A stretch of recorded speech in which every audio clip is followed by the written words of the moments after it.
Second shell हमारे पास जो होती है that is L shell, third जो हमारे पास होती है that is M shell. Clear. अब हमारे पास जो ये हमने एटम बना रखा है, सेंटर में कौन है, न्यूक्लियस है, उसके अराउंड कौन है, शेल्स है, जिसको हमने किससे नाम दे दिया है, K shell, L shell, M shell. अब जो अगला क्वेश्चन है हमारे पास वो ये है कि इस एटम के अंदर इलेक्ट्रॉन कहां पे प्रेजेंट है, प्रोटॉन कहां पे प्रेजेंट है, न्यूट्रॉन कहां पे प्रेजेंट है। तो आपको याद रखना है कि जो न्यूक्लियस का सेंटर होगा, न्यूक्लियस के सेंटर के अंदर होता है हमारे पास कौन कौन, एक तो इसमें होता है प्रोटॉन और दूसरा कौन होता है इसके अंदर, न्यूट्रॉन। ठीक है। न्यूक्लियस के सेंटर में कौन कौन होता है हमारे पास, one is proton, second one is neutron. और हमारे पास जो ये न्यूक्लियस के अराउंड शेल्स होती हैं, इसके अंदर मैं यहां पे लिख रहा हूं in shells electrons, in shells electrons are revolve. Means हमारे पास जो ये एटम है इसके बीच में जो है सेंटर में न्यूक्लियस है, इसमें कौन कौन रिजाइड करता है, एक रिजाइड करता है यहाँ पे प्रोटॉन, दूसरा कौन रिजाइड करता है, न्यूट्रॉन। और न्यूक्लियस के अराउंड जो ये शेल्स हैं इसमें कौन प्रेजेंट होते हैं, इलेक्ट्रॉन, जिसमें कि वो क्या करते हैं, रिवॉल्व करते रहते हैं। अब एक और पॉइंट है कि किस शेल में कितने इलेक्ट्रॉन रिवॉल्व करते हैं, उसके पास भी मैं थोड़ी देर में आ रहा हूं। अच्छा, यहाँ पे एक और पॉइंट यहाँ पे आ जाता है कि भाई बहुत बार क्वेश्चन पूछा जाता है कि जो ये एटम का न्यूक्लियस है, एटम का जो ये न्यूक्लियस है इसके ऊपर चार्ज कितना होता है, ये पॉजिटिव चार्ज है, ये नेगेटिव चार्ज है, ये न्यूट्रल है। तो इसको समझते हैं जरा। जैसा कि आपको बोला गया कि जो हमारे पास न्यूक्लियस होता है वहां पे एक तो प्रोटॉन होता है, एक कौन होता है, न्यूट्रॉन होता है। तो चेक करते हैं जरा इसके ऊपर कौन सा चार्ज है न्यूक्लियस के ऊपर। तो न्यूक्लियस में हमारे पास एक प्रोटॉन है और प्रोटॉन के पास हमारे पास कौन सा चार्ज होता है, प्रोटॉन के पास होता है कौन सा चार्ज, पॉजिटिव चार्ज। और दूसरा हमारे पास न्यूक्लियस में कौन होता है, न्यूट्रॉन। न्यूट्रॉन के ऊपर हमारे पास कौन सा चार्ज होता है, नो चार्ज। नो चार्ज किसके ऊपर,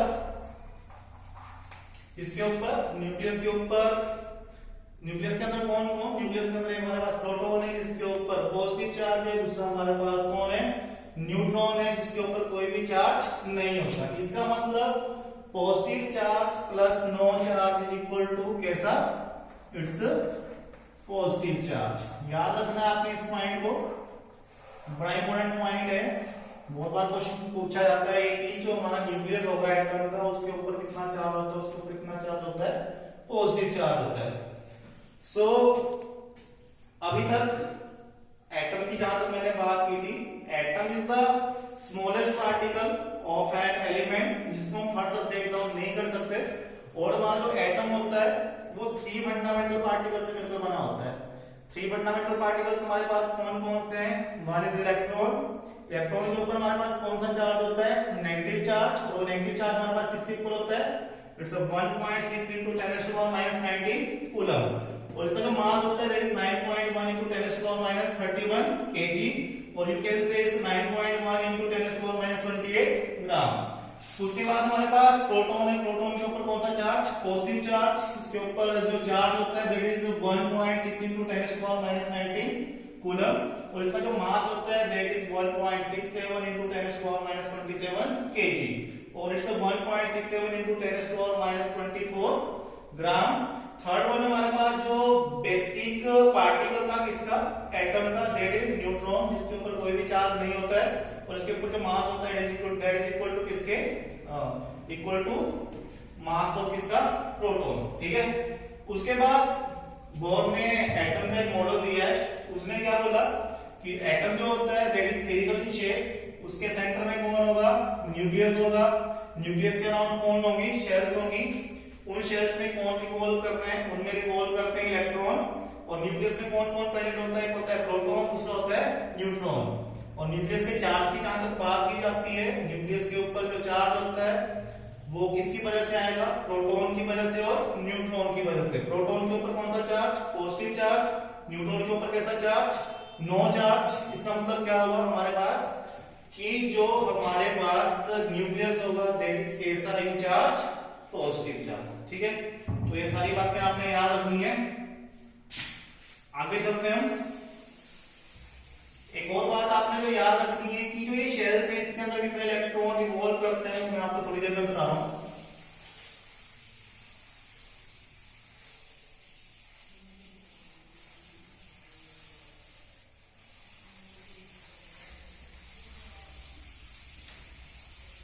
so metal, non metal, metalloid, इसके बाद मैं थोड़ी देर में आ रहा हूं।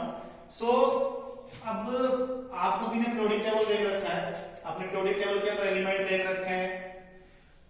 आपको बोला कि जो एलिमेंट है वो किससे मिलकर बना होगा, एटम से मिलकर बना होता है।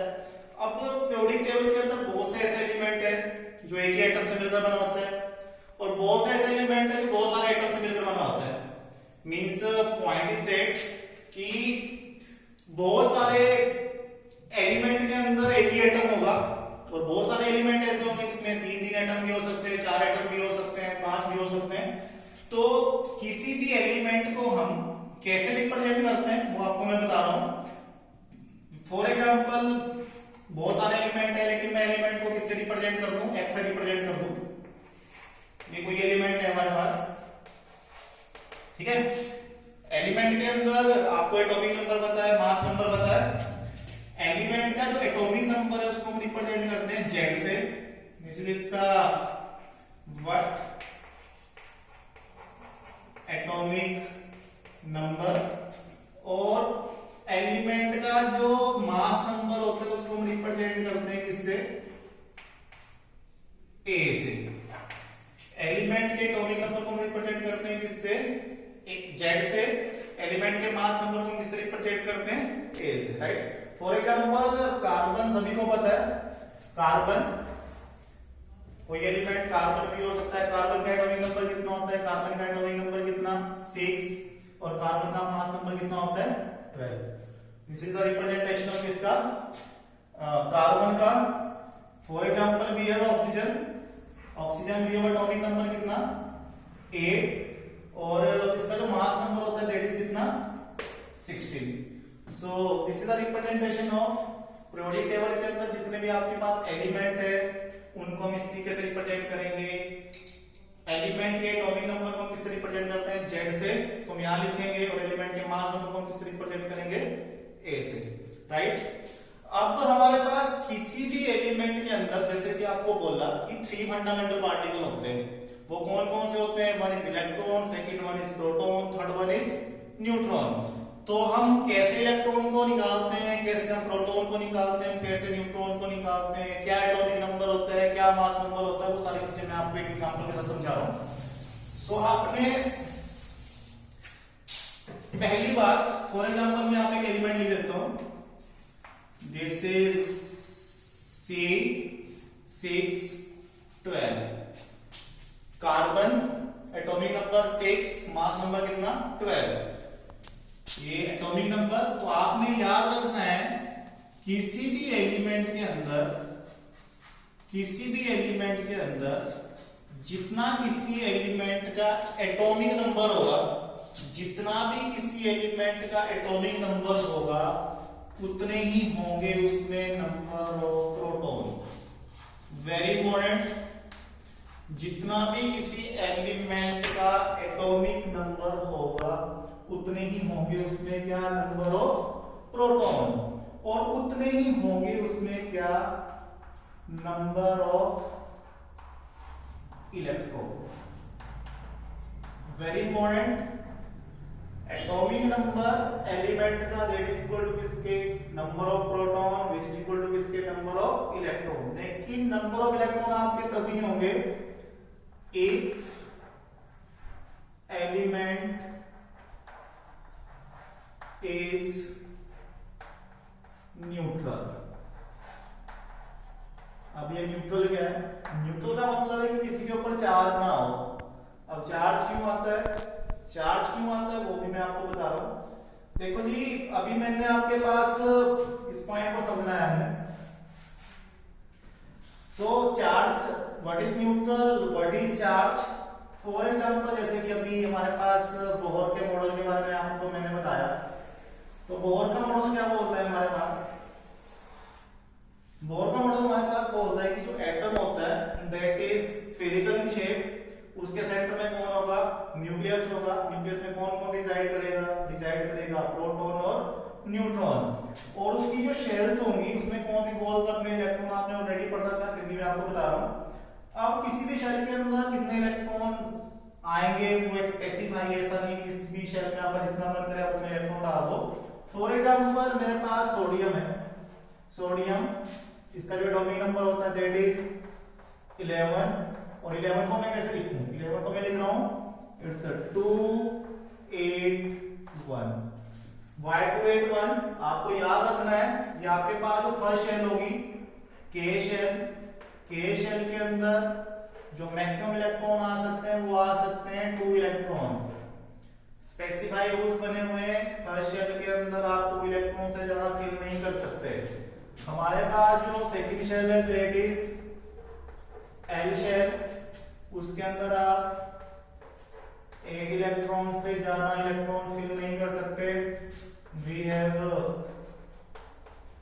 एम शेल, उसमें भी आप 8 इलेक्ट्रॉन से ज्यादा फिल नहीं कर सकते। कई जगह बहुत से बच्चे कंफ्यूज होते हैं कि 8 इलेक्ट्रॉन या 18 इलेक्ट्रॉन उसके पास आएंगे बड़ी डिटेल में आगे। तो क्योंकि इसका फर्स्ट शेल में 2 इलेक्ट्रॉन है, सेकंड में 8 इलेक्ट्रॉन है, थर्ड में 8 इलेक्ट्रॉन है, कैसे रिप्रेजेंट हमने करना है, हमारे पास टोटल इलेक्ट्रॉन कितने हैं 11 इलेक्ट्रॉन। सो 11 को हम कैसे लिखेंगे, we have 2 electron in first shell, we have 8 electron in second shell,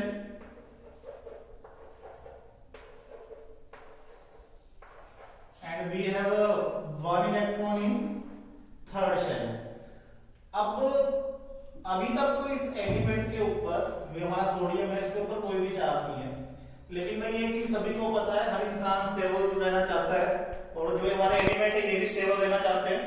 अब जब मैं सोडियम की बात करूं तो सोडियम में हमारे पास जो फर्स्ट शेल है उसके अंदर 2 इलेक्ट्रॉन है, बहुत बढ़िया। सेकंड शेल है उसके अंदर 8 इलेक्ट्रॉन है, 8 होते हैं, लेकिन थर्ड शेल के साथ प्रॉब्लम है।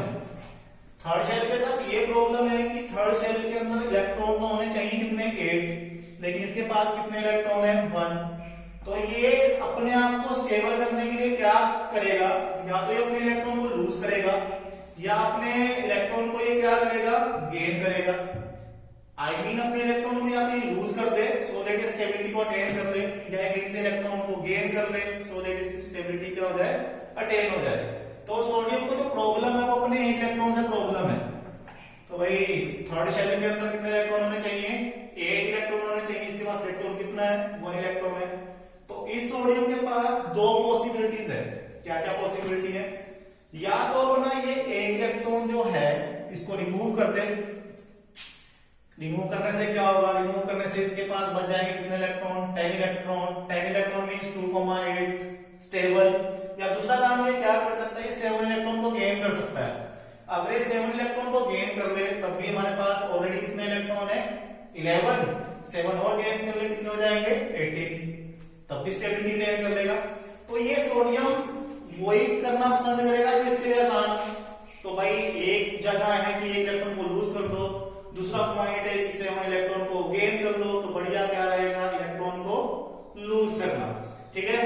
तो जब भी कोई एलिमेंट इलेक्ट्रॉन को लूज करे, कोई भी एलिमेंट को गेन करे, तो उसके ऊपर क्या आता है चार्ज आता है, अदरवाइज उसके ऊपर चार्ज नहीं आता, वो एलिमेंट हमारा कैसा होगा न्यूट्रल होगा। तो 2 चीजें आपने याद रखनी है, आप नोट डाउन करोगे। जब भी कोई एलिमेंट इलेक्ट्रॉन लूज करे, लॉस ऑफ इलेक्ट्रॉन, जब भी कोई एलिमेंट इलेक्ट्रॉन को लॉस करेगा तो उसके ऊपर आएगा पॉजिटिव चार्ज। वेरी इंपॉर्टेंट, याद रखना है आपने जब तक ये आप केमिस्ट्री पढ़ो। जब भी कोई एलिमेंट को लूज करेगा इलेक्ट्रॉन अपने, तो उसके ऊपर कौन सा चार्ज आएगा पॉजिटिव। और जब भी कोई एलिमेंट इलेक्ट्रॉन को गेन करेगा, gain of electron will equal negative charge. Very very important, आपको ये दोनों पॉइंट याद रखने हैं। जब भी कोई एलिमेंट इलेक्ट्रॉन को लूज करेगा पॉजिटिव चार्ज, जब भी एलिमेंट इलेक्ट्रॉन्स को गेन करेगा देन कौन सा चार्ज, नेगेटिव चार्ज। कोई भी एलिमेंट इलेक्ट्रॉन को गेन और लूज क्यों करता है, स्टेबिलिटी को अटेन करने के लिए। स्टेबिलिटी मींस या तो उसकी फर्स्ट शेल में 2 इलेक्ट्रॉन होने चाहिए, सेकंड में 8 होने चाहिए, थर्ड में कितने होने चाहिए, 8 होने चाहिए, राइट। फॉर एग्जांपल जैसे मैं एक और एग्जांपल देता हूं आपको, जैसे कि हमारे पास नियोन है, neon Z is equal to कितना 10, राइट। सभी को पता है नियोन का एटॉमिक नंबर कितना होता है 10। 10 को मैं कैसे लिखूं, 2 electron in first shell and 8 electron in second. अब ये नियोन बिल्कुल खुश है, फर्स्ट शेल में कितने इलेक्ट्रॉन है इसके पास, दो ही चाहिए होते हैं, सेकंड शेल में कितने इलेक्ट्रॉन है 8 ही चाहिए होते हैं। तो नियोन आपके पास कभी भी नियोन के ऊपर चार्ज नहीं होगा। चार्ज इसलिए नहीं होगा क्योंकि उसकी फर्स्ट शेल भी कंप्लीट है, उसकी सेकंड शेल भी कंप्लीट है। और जब कोई एलिमेंट अगर स्टेबल है तो उसको क्यों अपना इलेक्ट्रॉन लूज करना है, क्यों गेन करना है।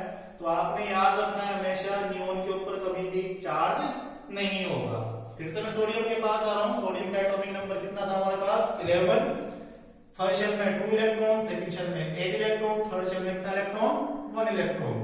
1 इलेक्ट्रॉन से इसको प्रॉब्लम है, अपने आप को स्टेबल करने के लिए या तो अपना इलेक्ट्रॉन लूज करे या गेन करे। लूज कितने इलेक्ट्रॉन कर सकता है अपने 8, गेन कितने कर सकता है 7।